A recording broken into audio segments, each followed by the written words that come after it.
안녕하세요. 자이언트TV의 홍순빈입니다. 최근 미국 도널드 트럼프 대통령이 관세 전쟁을 예고하면서 미국 증시를 포함해서 글로벌 증시가 좀 하락했는데요. 오늘은 미국 증시 관련된 전망과 그리고 투자 전략에 대해서 듣기 위해 황병준 유한타증권 연구원님을 모셨습니다. 연구원님 안녕하세요. 네, 안녕하세요. 안녕하십니까. 네. 예. 최근에 미국 증시가 좀 많이 떨어졌어요. 작년까지 좀 올랐는데 네. 그 이유가 좀 뭔가요? 미국 증시 많이 떨어졌고, 네.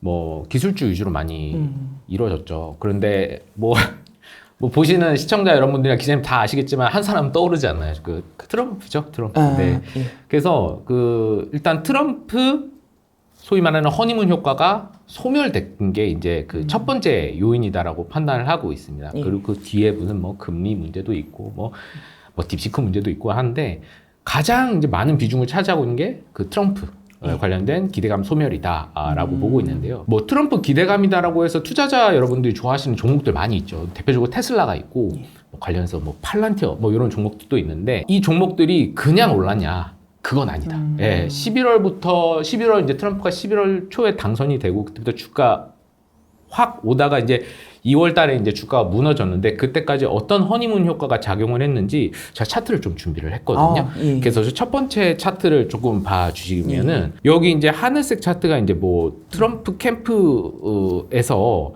이 트럼프가 당선되기 전에, 그러니까 11월에 당선되기 전에 이미 24년 7월에 당선되기 4개월 전에 내가 대통령이 되면은 이러한 행정명령을 할 거야라고 행정명령 초안을 공개한 바가 있습니다. 요걸 이제 공화당이 작성을 했는데 요 행정명령이 AI 행정명령입니다. 네, AI와 관련된 행정명령이고요. 그 AI 행정명령 관련해서 뭐 여러 가지 내용이 있는데 그 주요 내용 차트 보시면 아시겠지만 1, 2, 3 요것만 보시면 됩니다. 그래서 1, 2, 3가 있고 그 첫 번째 내용 같이 보시면은 우리는 군사 AI 역량을 강화하기 위해서 대규모 프로젝트를 개시를 할 거다. 이렇게 얘기를 했습니다. 자, 군사 AI 역량이라고 해서 이제 미국 국방력과 관련되어 있는 부분을 언급하고 있고, 이제 두 번째 같은 경우는 우리가 이제 AI 부분을 좀 이렇게 혁신하고 성장을 촉진하기 위해서 좀 규제 같은 거 폐지하겠다. 부담스러운 규제는 폐지를 하겠다. 근데 부담스러운 규제를 폐지한다라고 떠올렸을 때 좀 눈치가 빠르신 분들은 자율주행 규제 폐지? 뭐, 이런 것과도 연결이 되는 거죠. 이제 이게 테슬라하고도 또 연결되는 부분이 있고요. 그 다음 마지막 세 번째. 이게 또 중요한데, 이 지금까지 말한 해당 프레임워크는 국가 안보와 중국을 비롯한 경쟁국과의 경쟁을 강조한다. 여기에 이제 대중국 견제가 들어갑니다. 그럼 여기 행정명령에서 말하는 세 가지. 첫 번째, 우리는 국방력을 강화하기 위해서 AI라는 산업을 국가 주도로 진흥을 할 것이다라는 것이 첫 번째고, 두 번째는 관련해서 규제를 완화하겠다. 그리고 마지막 세 번째가 이거는 우리가 글로벌리 AI 리더십을 유지하고 대중국, 그러니까 중국을 견제하기 위함이다라는 겁니다. 그래서 결론을 내면 이 AI 행정명령을 시행을 하는 것은 결국에는 우리 국방력을 강화하기 위함이고, 그리고 두 번째는 중국을 견제하기 위함입니다. 그러니까 국방력 강화, 대중국 견제라는 두 가지 축을 가지고 AI 행정명령을 이렇게 발표한 바가 있습니다. 그러니까 우리가 이거 두 개로 AI를 진행을 할 거니까 잔말 말고 따라와 라고 얘기를 하는 부분입니다. 그런데 이 세 가지 말한 부분에서 첫 번째 제가 국방 AI를 강화하기 위해서 대규모 프로젝트 개시한다고 얘기를 했었잖아요. 근데 그 대규모 프로젝트와 관련된 내용이 그 차트 밑부분에 프로젝트 1, 2, 3, 4 이렇게 좀 제시되어 있는데 여기에 보시면 지난 작년 11월부터 1월 초까지 우리의 그 증시를 뜨겁게 달렸던 그 핵심 테마들에 관련된 단어들이 다 담겨져 있습니다. 그래서 첫 번째, 뭐 여러분들이 좋아하시는 드론, 뭐 관련해서 뭐 레드캣 홀딩스 같은 종목들도 있고, 그다음 뭐 AI 기반 로보틱스 얘기가 나오고 있고, 그다음 우주, 그리고 프로젝트 2에도 또 양자. 그러니까 그때 당시 뭐 아이온큐라든지 뭐 이러한 종목들이 날아간 게 단순히 그냥 오른 게 아니라 미국이 국방력을 강화하기 위해서 그리고 대중국을 견제하기 위해서 우리 이런 부분에 대해서 적극적으로 행정명령을 이제 추진을 해서 발동을 하겠다라고 하는 요것이 뒷받침이 돼주는 것이 단순히 테마성으로 흘러간 것이 아니라 이 아까 말씀드렸던 국방력 강화와 대중국 견제라고 하는 AI 글로벌 리더십 유지 이런 것들이 뒷받침 돼주면서 그때 당시 트럼프가 당선되고 주가가 갔다라고 봐주시면 되겠습니다. 근데 그런 것이 쏟아지기 시작한 게 이제 2월이고 결국에는 트럼프가 지금 뭐냐면은 관세를 가지고 지금 증시를 길들이고 있는 거죠. 예. 그래서 관세로 증시를 길들이고 있고 왜 그러느냐? 뭐 여러 가지 요인이 있겠지만 짧게 말씀드리면 결국에는 금리. 이 시장 금리를 조금 떨어뜨려야겠다. 그럼 가장 이 소위 말하는 그 비용 대비 효율이 낮은 게 증시 건드리는 겁니다. 예, 증시를 좀 흔들려서 소비자 심리도 좀 쿨다운 시키고 그리고 민간 투자의 그런 어떤 적극적인 그런 심리를 또 조금 약간 쿨다운 시키면서 일단 시장 금리를 좀 이렇게 안정화시키는 그러한 보관을 트럼프가 가지고 있지 않느냐 뭐 이렇게 보고 있고 또 말씀 안 드린 것이 있네요. 프로젝트 4번에 실시간 위협 분석 뭐 이런 거 있습니다. 그리고 뭐 방어 체계 자동화 이런 거 적혀져 있는데 이게 결국에는 커맨더 시스템 그러니까 이제 그 지휘 통제 시스템 여기를 이제 AI를 역량을 강화하겠다는 건데 요것과 가장 관련이 되어 있는 종목이 팔란티엄. 네. 그렇죠. 그래서 이런 것들이 이제 국가적인 어떤 AI 행정 명령으로 뒷받침이 돼주고 있다라는 건데 이런 어떤 트럼프 소위 말하는 허니문 효과가 끝나고 관세로 떨어진 거죠. 예, 제 1막이 끝난 게 지난 3개월간의 주가 흐름이라고 봐주시면 되겠습니다. 그리고 뭐 이제 첫 번째 말씀드렸고 나머지 두 개가 이제 두 번째가 이제 딥시크. 지난 1월 말에 있었던 딥시크 사태였고 결국에는 엔비디아가 주도하는 그런 어떤 미국 주도의 AI 리더십 이 헤게모니가 엔비디아 위주로 이루어졌던 헤게모니가 약화되는 것이 아닌가에 대한 우려가 1월 말에 주가 하락으로 반영이 됐고 그리고 마지막이 이제 넌 US향 자금 유출 그러니까 미국 많이 오른 것 같고 뭐 딥시크 때문에 지금 흔들흔들하고 이러니까 딥시크 개발한 딱 봤는데 홍콩 너무 빠져 있죠. 그러니까 홍콩 지수로 홍콩 증시로 자금 가고 그리고 이제 또 스멀스멀 얘기 나오는 종전. 예, 종전 얘기 나오면서 유럽으로 또 자금 가고 이런 것들이 이제 넌 US향 그러니까 미국을 제외한 국가로 이제 자금이 퍼지는 흐름이 최근에 어떤 기술주 미국 증시 하락으로 반영이 됐다 이렇게 좀 판단하고 있습니다. 아까 말씀하셨던 그런 팔란티어나 테슬라 이런 게 좀 작년에 증시에서 그리고 올해 초까지만 하더라도 되게 주가도 좋고 퍼포먼스도 좋았습니다. 근데 말씀하신 것처럼 트럼프 허니문 효과가 끝나면서 이제 주가 상승분을 거의 다 토해냈어요. 그렇죠. 테슬라가 최근에 좀 바닥을 잡고 올라가는 모습은 좀 보이긴 했지만 맞습니다. 근데 여기서 조금 더 이제 관세 전쟁이 본격화될 텐데 네. 조금 더 추가 하락할 가능성도 있을까요? 한번 여쭤보고 싶습니다. 시청자 여러분들께서 아시겠지만 이 바닥을 잡는 건 정말 어렵습니다. 예, 바닥을 잡는 건 어려운데 제가 드릴 수 있는 말씀은 하방 경직성은 확보를 해나가고 있는 구간이다 라고 보고 있어서 뭐 추가 하락 가능성이 없지는 않은데 크지는 않습니다. 하방 경직성을 충분히 확보해 나가고 있는 수준이고 뭐 다들 아시겠지만 테슬라만 봐도 지금 12월 17일 뭐 중순 대비 지금 40% 이상 빠졌거든요. 그렇죠. 그리고 이게 좀 사담이긴 하지만 오히려 제가 2달 전에 뵀었으면은 더 오를까요를 물어보셨을 거 아니에요. 그때는 너무 다행인 게 더 떨어질까요는 그래도 조금 부담이 덜합니다. 그런 측면에서 저는 더 떨어질 가능성은 아주 제한적인 국면에 들어왔다라고 보고 있고 더 떨어진다라고 했을 때 결국에 그 더 떨어질 가능성이 적기 때문에 이제 여기에 비중을 늘려야겠다라고 하는 그 근거, 그 투자자분들만의 근거가 될 수 있는 지표는 결국 밸류에이션입니다. 예. 그래서 밸류에이션을 보면 이 추가 하방 경직성을 얼마나 확보할 수 있느냐를 좀 알 수가 있는데, 자, 우선 뭐 팔란티어 말씀 주셨고 테슬라 말씀 주셨는데 일단 팔란티어 먼저 말씀드리겠습니다. 일단은 팔란티어하고 테슬라의 공통점이 이 성장주지 않습니까? 그리고 다 AI와 관련되어 있는 부분입니다. 그래서 저는 AI와 관련되어 있는 미국 성장 주도주들, 그 주도주들 최근의 밸류에이션은 저는 뭘 보냐면은 PCF 지표를 봅니다. PCF 지표. 예, PCF 지표. 뭐 투자자분들이 익숙하신 그 PER 밸류. 그게 이제 결국엔 주가를 EPS, 주당 순이익으로 나눈 건데 PCF도 비슷한 원리입니다. 그러니까 주가를 주당 영업현금으로 나눈 지표입니다. 그러니까 EPS는 회계적 이익을 말하는 거고 영업활동 현금으로는 지금 당장 현금을 얼마나만큼 벌었느냐, 수취했느냐는 건데 요거는 간단하게 왜 PER 대신 PCF를 보는지 정말 짧게 말씀을 드리면 최근에 EPS, 주당 순이익 지표는 약간 왜곡할 수 있는 요소들이 다분합니다.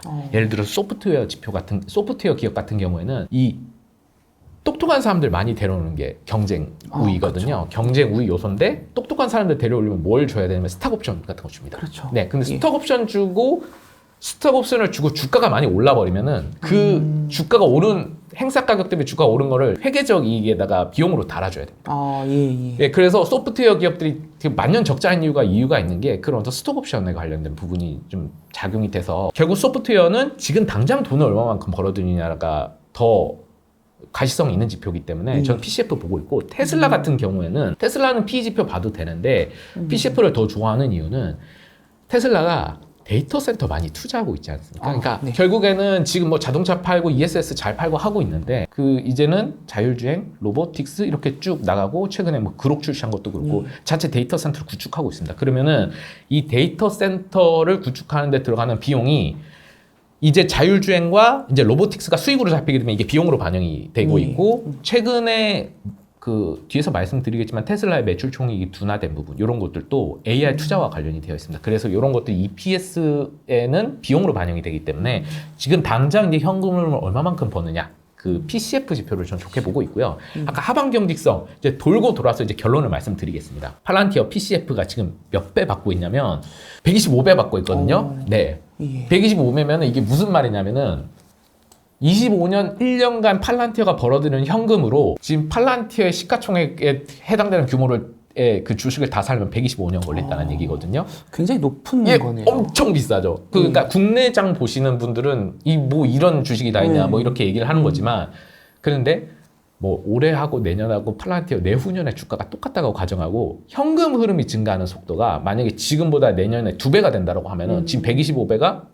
62배로 떨어지고 반으로 떨어지는 반으로 거네요. 떨어지고 근데 지금 최근 2년간 팔란티어의 현금 흐름 증가 속도가 연간 평균 70%입니다. 70%이기 때문에 연간 현금 흐름 증가 속도 대비 밸류에이션이 과연 그렇게 비싼 거냐라는 게 있고 그리고 테슬라 같은 경우에는 지금 PCF 밸류가 57배 수준입니다. 57배인데 5년 평균 테슬라가 영업현금 흐름을 벌어들여서 연평균 동안 영업현금 흐름이 증가했던 속도가 44%입니다.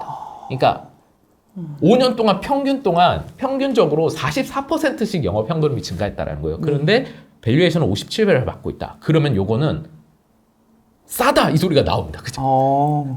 기준이 좀 그런 기준인 거예요. 그것에 대한 자세한 내용은 뒤에서 차트 보면서 좀 말씀을 드릴 텐데 팔란티어는 지금 뭐 비싸기는 하지만 좀 비쌉니다. 그래서 밸류에이션만 봤을 때 확 매력적인 수준은 아니기는 하지만 이 팔란티어가 가지고 있는 시장 지배력 이런 것들을 고려했을 때는 시간을 좀 더 늘려봤을 때는 최근에 빠진 게 뭐 시간 좀 느리면은 현금으로 벌 거고 이러니까 팔란티어는 뭐 괜찮은 수준인 건데 테슬라는 지금 들어가도 나쁘지 않은데라고 하는 게 최근에 현금 흐름 증가로 보고 밸류에이션을 봤을 때는 하방 경직성을 확보하고 있다라는 측면에서 좀 말씀드릴 수 있을 것 같습니다. 그러면 이제 본격적으로 도널드 트럼프 2기 행정부가 이제 시작이 사실 됐잖아요. 뭐 주가도 사실 지금 좀 많이 내려와 있고 네. 그런 기업들의 주가 향방이 앞으로는 좀 어떻게 될까요? 증시를 예측한다는 거 결국 주가를 예측한다는 거지 않겠습니까? 그러면 이제 미국 증시의 주가를 한번 예측을 해보자라는 거죠. 근데 주가는 우리가 분석을 한다라고 하면 결국 나누는 거잖아요. 이 주가는 뭐 곱하기 뭐냐면은 실적 곱하기 멀티플입니다. 미국 증시를 예측하는데 일단은 두 부분으로 나눴습니다. 실적과 배수. 근데 실적. 자, 그럼 25년도 주가를 예측하려면 25년도 실적을 알아야 되는데 실적이 안 좋을 거라고 얘기하는데 그 이유가 지금 트럼프가 관세를 가지고 흔드니까 이게 뭐에 영향을 미치면 그 소비자들의 소비 심리에도 영향을 미치고요. 투자를 담당하는 뭐 예를 들면 CFO라든지 CEO분들의 그런 어떤 투자를 해야 되는 건 맞는데 좀 미뤄야 되겠는데 그러니까 투자 심리 자체를 악화시킬 수 있다라고 한다라는 겁니다. 25년도 그 미국 애널리스트들의 그 EPS 미국 증시 1분기 EPS의 추정치가 있지 않겠습니까? 있겠죠. 추정치가 그런데 이게 변해요. 애널리스트가 추정치를 발표하다 변하는데 지난 1월하고 2월 1월과 2월 동안에 이 추정치가 하향이 됐습니다. 더 내려가고 1월 초 대비 2월 말이 이 EPS 추정치가 내려갔어요. 이게 얼마만큼 내려왔냐면은 이 팩트셋에 따르면 마이너스 3.5%거든요. 근데 지난 10년간 그리고 지난 20년간 평균적으로 매년 1분기의 EPS가 얼마만큼 추정치가 하향됐냐면은 마이너스 2.5% 하향했습니다. 훨씬 더 많이 떨어진 거예요. 마이너스 1%포인트가 더 하향됐거든요. 예. 그러니까 10년 평균하고 20년 평균인데. 예. 자, 그러면 이게 뭘 의미하느냐면은 극단적으로 얘기하면은 21%포인트에는 관세 관련된 불확실성이 반영되어 있다. 아. 눈치가 빠르신 분들은 아시겠지만 제가 1분기 실적만 말씀드렸잖아요. 예, 그쵸. 그런데 그 예. EPS가 연간으로 가게 되면은 음. 이 연간 실적이 과연 전체적으로 나쁠까라고 하는 의문을 가지게 돼요. 현금 흐름 가치 평가 방법이 있습니다. 주가에. 예. 예, 그래서 주가를 평가할 때 이 현금 흐름을 이제 현재 가치화 해가지고 평가하는 방법이 있는데 여기에 핵심 요소가 두 가지가 있어요. 주가를 평가하는 첫 번째가 금리. 금리. 예. 금리고 두 번째가 뭐냐면은 이익 개선의 속도입니다. 그러니까 이익의 성장성이에요. 지금 주가는 금리가 올해 말까지 연준이 2번 내려갈 것이라는 게 반영돼 있어요. 그죠? 그런데 만약에 2번 내려가면은 주가에 뭐 긍정적이지는 않겠죠. 그냥 이대로 가는 건데 예. 과연 주가가 2번에 그칠까라는 것에는 저는 개인적으로 의문을 가지고 있어요. 왜냐하면 아까 서두에서도 말씀을 드렸지만 지금 트럼프가 가장 고민하는 부분이 금리 부분이거든요. 예, 이 관세 가지고 증시를 흔드는 것에 뭐 여러 가지 이유가 있겠지만 전 첫 번째가 이 시장 금리 안정합니다. 지금 금리가 2번 떨어지는 것이 시장의 주가에 반영되어 있는데 전 그 2번 최소 그 이상 3번도 될 수 있다라는 측면에서 금리는 긍정적이라고 보고 있어요. 네, 마지막이 이게 개선세입니다. 예. 이게 개선세인데 1분기 실적 안 좋다라고 했잖아요. 추정치 많이 낮춰놨다라고 했잖아요. 그럼 분명히 연간 추정치도 낮췄을 거예요. 그렇죠. 그런데 이 관세에 관련된 불확실성이 해소가 된다라고 하면 약해진다라고 하면 이게 개선 속도가 좀 높아질 수 있겠네요. 시장 기대보다 높아질 수가 있다라는 거죠. 예.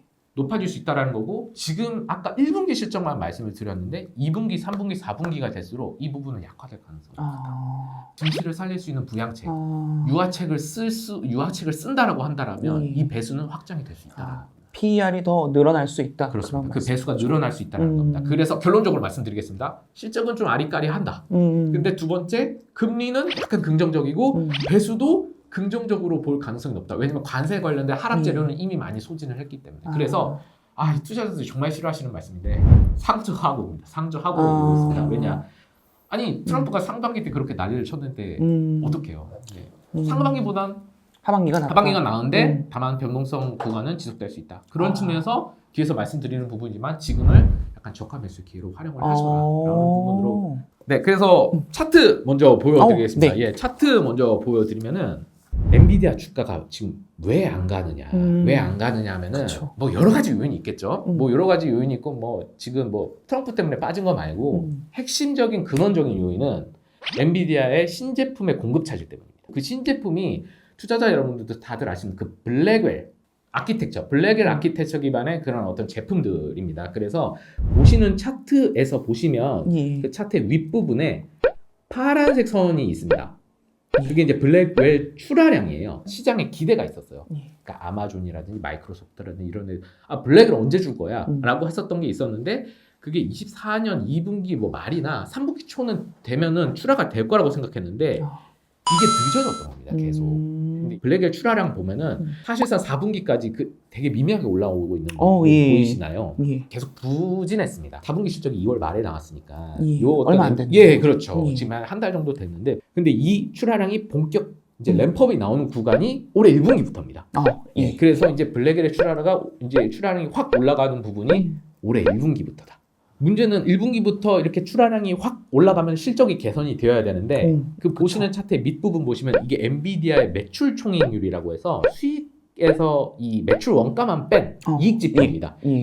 그런데 이제 이 속도가 본격적으로 속도가 붙는 게 이번 1분기부터니까 2분기 정도는 되어야지 이익의 턴어라운드가 발생을 하고 그래서 보시는 차트에 보시면 매출 총이익률의 바닥이 언제 나오냐? 1분기에 나옵니다. 1분기. 네. 아예 그냥 엔비디아 컨퍼런스 콜에서 CFO가 대놓고 얘기했습니다. 우리 요번 매출 총이익률 바닥 1분기에 나옵니다라고 얘기를 했습니다. 그래서 이제 블랙웰의 규모의 경제, 생산량 확대에 따른 규모의 경제가 나오면서 이익이 개선되는 그 딱 바닥이 1분기에 나온다라는 거고 지금 엔비디아 지금 주가 상당히 부진하죠? 그쵸. 밸류에이션 지금 24배입니다. 24배인데 이게 어느 정도냐면은 근 10년 내 가장 싼 수준이고 이거보다 밸류에이션이 낮았던 게 딱 한 번 있었는데 그때가 언제였냐면 지금하고 똑같았을 때입니다. 트럼프 1기 때 미중 무역 분쟁 격화돼서 관세 분쟁 격화됐을 때 그때가 28년 9월 초에서 12월 말까지입니다. 그때 나스닥 막 14%씩 빠졌을 때 그때 엔비디아 밸류에이션 19배였거든요. 그리고 19년도에 엔비디아 주가가 70%, 한 해 70% 올랐습니다. 엄청 올랐네요. 네. 그때랑 좀 비슷한 흐름이 전개가 되고 있는 게 그래서 지금 엔비디아에 접근하시기에 우호적인 국면이다라고 좀 말씀을 드리는 부분이고 아까 말씀하신 대로 그러면 엔비디아 관련해서 좀 얘기를 들어봤는데 네. 이제 아까 그 클라우드 이제 좀 말씀하셨잖아요. 거기서 이제 마이크로소프트, 구글, 아마존 이렇게 하는데 사실 이제 미국 시총 2위가 이제 마이크로소프트라고 볼 수 있는데 마이크로소프트 향방하고 그리고 많은 분들이 좀 궁금해하시는 테슬라도 아까 말씀해 주신다고 하셨는데 그 테슬라도 향후에 좀 어떻게 될지 그것도 좀 한번 얘기를 들어보고 싶습니다. 네. 제가 엔비디아가 워낙 중요하기 때문에 긴 시간 말씀드렸는데 여기서 이제 가지만 쳐나가면 되십니다. 그래서 좀 핵심 위주로 말씀드릴게요. 또 차트 하나 보여드릴게요. 그래서 차트 보시면은 요게 이제 첫 번째 차트 파란색 선이 마이크로소프트의 ROIC 추이입니다. 이게 뭐냐면은 투자 금액 대비 이익을 얼마만큼 회수하고 있느냐라는 건데 이 투자 금액은 엔비디아 반도체라고 봐주시면 됩니다. 그런데 마이크로소프트가 메타 검은색 선 메타 대비 24년 초부터 계속 부진한 모습 보이고 있거든요. 그러니까 반도체 사들인 것 때문에 돈을 많이 못 벌고 있다는 얘기입니다. 그런데 이 마이크로소프트의 ROIC가 뭐랑 동행하느냐? 밑에 보시면 엔비디아의 그 매출 성장률과 동행을 합니다. 네, 그래서 이 마이크로소프트의 주가 부진은 결국에는 엔비디아의 고성능 반도체를 어떻게든 사가지고 요거를 수익화하려고 하는 전략을 가지고 있습니다. 근데 마이크로소프트가 왜 그렇게 주가가 떨어지고 ROIC가 떨어지는 것을 감수하면서까지 엔비디아 반도체를 사려고 하느냐? 그것이 바로 에이전트 AI라고 하는 소위 말하는 GPT에서 뭐 시청자 여러분들이 아시는 챗봇 그것의 강화된 버전이 AI 에이전트입니다. 근데 마이크로소프트는 지금 추론용 반도체 기반한 걸로 돈 버는 거는 우리가 잘할 수 있는 그런 어떤 B2C 사업 파이프라인, 그러니까 이커머스나 이런 부분과는 관련이 우리가 없는 기업이지 않겠습니까? 그래서 이런 어떤 에이전트 AI 시장 우리가 먹자. 이 먹자라고 하는 것이 이 사람들의 이제 마이크로소프트의 자본 지출 전략하고도 관련이 되어 있다고 보고 있습니다. 그래서 결론적으로 엔비디아 반도체에 대한 그 출하가 블랙엘에 대한 출하가 정상화가 되면은 마이크로소프트의 어떤 블랙엘 기반의 KPX 전략, 자본 지출 전략이 맞아 들어가면서 에이전트 AI라고 하는 사업안을 이제 고도화시키는 방향으로 나타나면서 이제 매출이 반영이 될 것이다라고 하는 부분인데 에이전트 AI 간단하게 말씀드리면 마이크로소프트 지금 차트 보시면 마이크로소프트 생산성 부분인데 이 생산성 부분이 잘 아시는 마이크로소프트 오피스 관련된 매출 부분인데 요 회사가 이 사업 부분이 전체 사업 부분에서 수익성이 제일 높습니다. 그런데 24년 2분기부터 영업이익률이 올라오고 있죠. 그런데 뭐랑 동행하고 있냐면 회색 차트. 코파일럿 스튜디오 이용자 수와 동행을 하는데 이 코파일럿 스튜디오가 뭐 하는 애들이냐면 AI 에이전트를 개발할 수 있는 플랫폼입니다. 그러니까 AI 에이전트를 개발하는 수요가 늘어나면서 이익률이 개선이 되고 있거든요. 근데 여기에 이제 고성능 반도체가 들어오게 되면은 합리적인 비용을 부담하면서 이 AI 에이전트를 구독하고자 하는 사람들이 늘어나게 될 것이고 그렇게 되면은 이익률이 개선되는 그런 어떤 이익 개선 레버리지가 나타날 것이다라고 하는 판단을 저는 가지고 있어서 지금 메타, 아마존, 마이크로소프트가 있는데 가장 주가가 부진한 게 마이크로소프트지 않겠습니까? 그런데 이제 엔비디아 블랙엘의 반도체가 출하가 정상화가 되면은 가장 수혜를 볼 수 있는 게 저는 마이크로소프트다 이렇게 판단을 하고 있습니다. 그래서 마이크로소프트는 이 정도로 좀 말씀을 드리겠고요.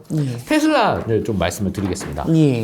테슬라 아까 그 방송 초에 제가 말씀을 드리긴 했는데 밸류에이션 좀 설명을 드렸죠. 차트 봐주시면은 지금 밸류에이션은 지금 현재 7배 받고 있다라고 말씀드렸습니다. 57배 이제 받고 있다라고 말씀을 드렸고 평균 지금 2019년부터 역사적 평균으로는 52배 정도의 수준. 그래서 역사적 기준으로 봤을 때 약간 높은 수준이고요. 아까 말씀드렸다시피 현금 흐름 증가율이 5년 평균, 연평균 현금 흐름 증가율이 44%다. 44% 나와 있는데 요거를 어떻게 저는 보고 있냐면 이 57이라고 하는 PCF 배수를 분자에 올립니다.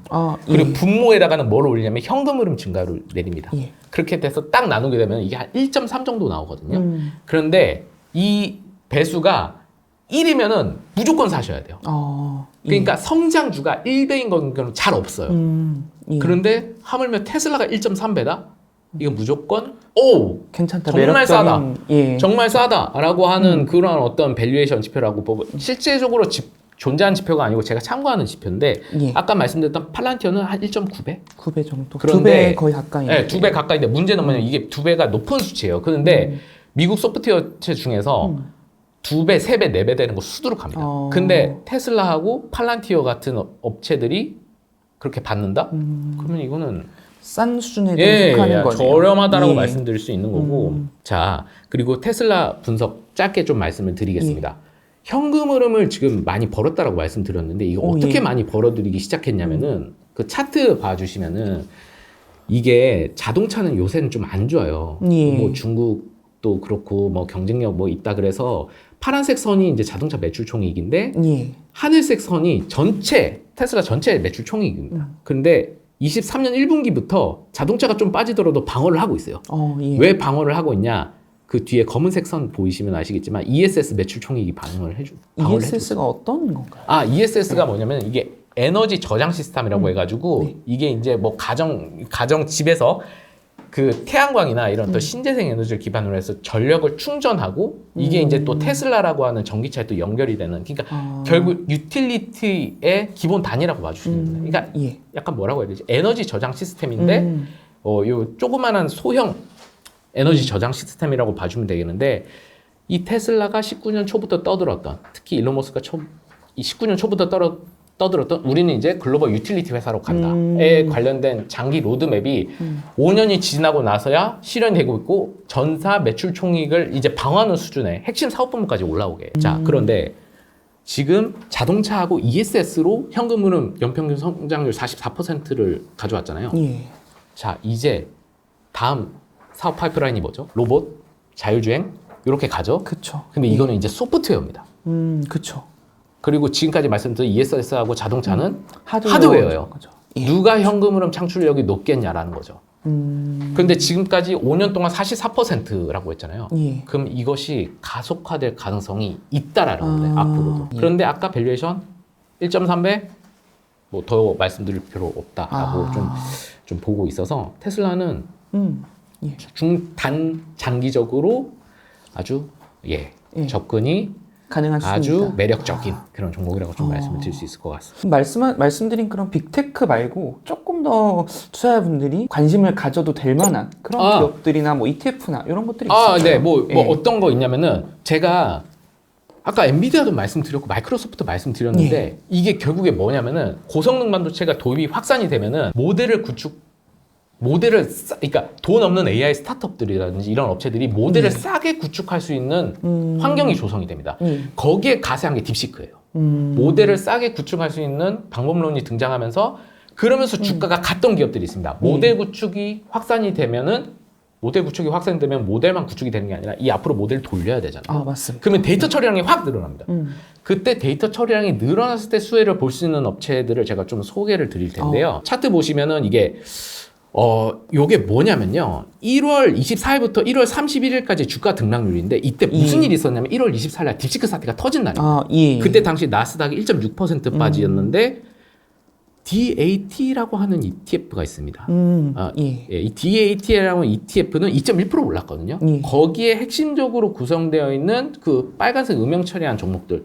요게 이제 좀 약간 주도주라고 봐주시면 되겠습니다. 데이터 처리량이 늘어났을 때 수혜를 볼 수 있는 종목들이라고 봐주시면 되겠고요. 이 DAT ETF로 접근하시라는 게 아니라 요 빨간색으로 칠한 그 DAT의 주요 구성 종목 위주로 좀 접근을 해주시면 좋을 거다라고 판단을 하고 있고 다 조금 한 번씩은 들어본 뭐 종목들입니다. 그래서 뭐 팔란티어 이런 것도 있고 뭐 스노우플레이크 이런 종목들, 데이터독 이런 업체들이 결국에는 데이터 처리량이 늘어났을 때 수혜를 볼 수 있는 데이터 처리량이 늘어났을 때 요거를 종량제 기반으로 매출이 올라갑니다. 데이터 쓰는 양에 따라서 매출이 증가하는 부분이기 때문에 규모의 경제도 단기간에 나올 수 있고 그런 측면 때문에 좀 요런 업체들 그리고 요런 어떤 데이터 처리량이 늘어나면서 에이전트 AI 수요도 늘어났을 때 좀 수혜를 볼 수 있는 업체가 대표 업체가 세일즈포스. 세일즈포스. 에이전트 AI 부분, 데이터 처리 부분에 있어서 양발을 다 가지고 있는 대표 업체가 셀즈포스입니다. 그래서 셀즈포스도 이런 부분에 있어서 좀 시장 지위를 가지고 있다는 측면에서 좀 좋은 종목이라고 말씀을 드릴 수 있을 것 같습니다. 말씀하신 대로 좀 빅테크 말고도 조금 이런 AI 기업들도 주목을 해보면 좋겠네요. 예. 그래서 이제 미국 투자를 하시는 분들이 사실 되게 많습니다. 작년부터 시작해서. 근데 쭉 우상향을 했었고, 아까 말씀하신 대로 조금 뭐 단기적으로 우려하는 부분도 있고 하셨는데, 향후에 좀 장기적으로 혹은 뭐 올해나 뭐 조금 단기적으로 봤을 때 어떤 좀 투자 전략을 세워서 투자자분들이 좀 임해야 할지 한번 마지막으로 말씀해 예, 마지막으로 주시죠. 좀 정리드리겠습니다. 예. 근데 뭐 투자야 뭐 지금 보시는 시청자분들이 뭐 더 저보다 잘 하실 테니까요. 그래서 부분에 대해서는 좀 그런 건 있고, 아까 모두에 제가 증시 전략 말씀드리면서 말씀드린 부분이 있는데, 어쨌든 지금 일단 올해 1년만 좀 말씀을 드리면 하방 경직성을 확보하고 있는 부분이고, 결국에는 그 아까 뭐 멀티플과 실적이 결국 결합돼서 주가를 형성한다라고 말씀을 드렸을 때 상조하고 말씀을 드렸습니다. 그래서 지금 뭐 사회 초년생 여러분들 월급 따박따박 받으셔서 밀어 넣으시고 계시는 투자자 여러분, 그리고 지금 그냥 돈이 많으신 중장층 여러분, 중장년층 투자자 여러분들 다 밀어 넣지 마시고요. 상반기 분할 매수 전략으로 가시는 게 상당히 유효한 전략이다라고 판단을 하고 있습니다. 트럼프가 두 눈을 부릅뜨고 어쨌든 증시를 기들려고 하는 지금 부분에 있어서 시장을 이기려고 하시는 그런 전략보다는 요 상반기를 어떤 분할 저가 매수의 어떤 기회로서 좀 활용하시는 부분이 가장 적절한 투자 전략이 될 것이다라고 보고 있는 부분이고요. 이거는 좀 사담이긴 한데. 괜찮습니다. 예. 제 친구도 그렇고 제 주위에 뭐 분들 보면은 그 레버리지 투자 있잖아요. 지금 저희 뭐 예탁결제원 보면은 이제 한국인들이 가장 선호하는 게 이제 레버리지 투자인데, 레버리지 투자도 좋습니다. 좋은데 좀 약간 조금 포트폴리오의 일부분의 비중으로만 조금 가져가셨으면 좋겠다라고 하는 부분이 있어요. 왜냐면은 제 주위에 봐도 종목 정말 잘 선택하시는 분들 많은데 타이밍 같은 거 참 잘. 근데 이 레버리지에 좀 너무 많은 리소스를 쓰세요. 맨날 뭐 주식창 매설 보고 계시고 밤에 잠 못 주시고 뭐 그래서 좋은데 좀 약간 적절한 비중으로 좀 활용을 해주셨으면 좋겠다라고 하는 판단을 가지고 있고, 뭐 그런 것보다는 장기적으로 자산이 장기적으로 점차 늘어나가는 어떤 투자 근육을 키우는 것에 대한 재미를 가지시면서 미장을 좀 접근을 하시는 게, 이 미장을 접근하는 좀 올바른 좀 접근법이 아닌가라고 좀 판단을 하고 있습니다. 말씀하신 것처럼 뭐 테슬라 2배, 3배 레버리지 ETF도 이런 것도 있고, 사실 굉장히 뭐 서학개미 투자분이 굉장히 용감하신 분들이 굉장히 많잖아요. 맞습니다. 큰 수익을 벌기 위한 방법으로도 보이는데, 말씀하신 것처럼 조금 그런 거는 이제 뭐 일정 정도 비중을 가지고 장기 투자를 하시면 좋겠습니다. 네, 오늘은 유한타 증권의 황병준 연구원님을 모시고 미국 증시의 투자 전략과 전망에 대해서 들어봤습니다. 말씀하신 대로 좀 주의하실 것도 있고, 또 좋은 기업들 많이 소개해 주셨으니까 그걸 기억하셔서 좋은 투자 되시길 바랍니다. 네, 감사합니다.